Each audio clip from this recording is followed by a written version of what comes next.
Lena had always been drawn to the enigmatic, the unexplained, the untamed. As a renowned biologist, she had ventured into some of the world's most remote and perilous regions, chasing the secrets of the natural world. However, nothing could have prepared her for the horrors that waited her and her team in the heart of Area X. Area X was shrouded in legends and whispered tales of the strange and the surreal. It was a place where the very laws of nature seemed to warp and bend, a no-man's land that defied all attempts at comprehension. The government had sealed it off from the world, and only a select few, like Lena and her team, were granted access. They were tasked with collecting samples, mapping the terrain, and reporting back.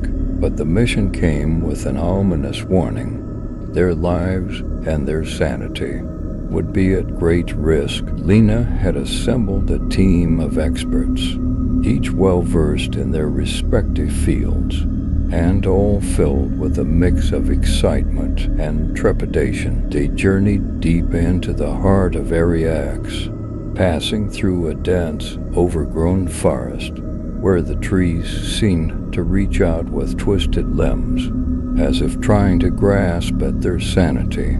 The air was thick with an eerie silence, a silence that had an almost palpable weight. Their first encounter with the anomalies of Area X came when they stumbled upon a clearing filled with flowers. These weren't ordinary flowers. Their petals shimmered with a strange iridescence, and the closer they got, the more surreal the scene became. Each flower was a different color, and their scent hung heavy in the air, intoxicating and sweet.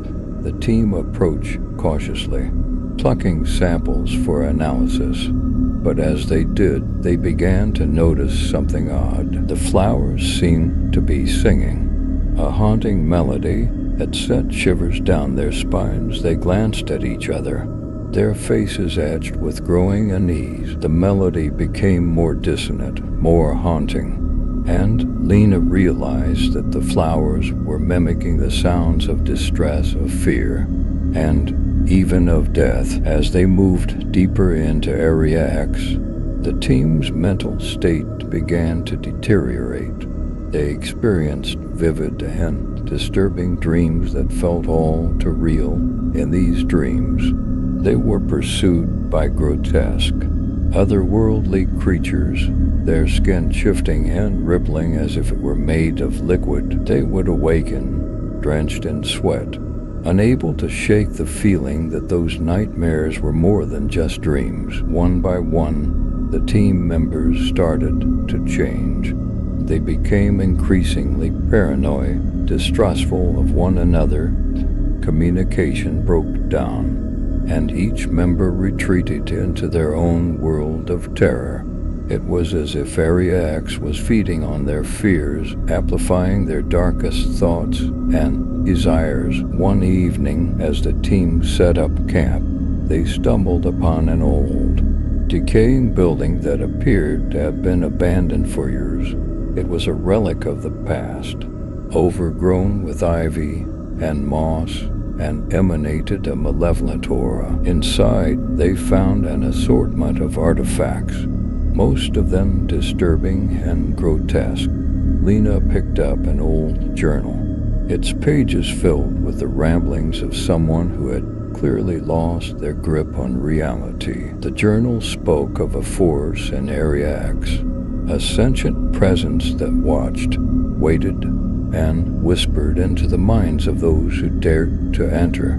It promised knowledge, power, and the fulfillment of one's deepest desires, but in exchange, it demanded everything: mind, body, and soul. Lena's team began to hear the whispers, faint at first, like distant echoes in the recesses of their minds. The voices promised secrets, answers to the universe's greatest mysteries.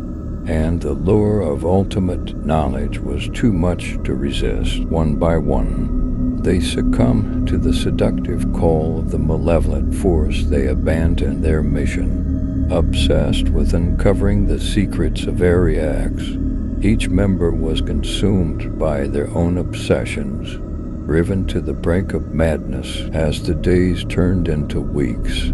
Lena found herself the last one standing, the sole survivor of a team that had once been filled with hope and determination. She was no longer sure of what was real and what was a nightmare. The very landscape of Ariax seemed to shift and warp around her, as if it was a living, breathing entity. Lena knew that she had to escape, to leave this place and its horrors behind. She retraced her steps, following the trail of madness that her team had left behind.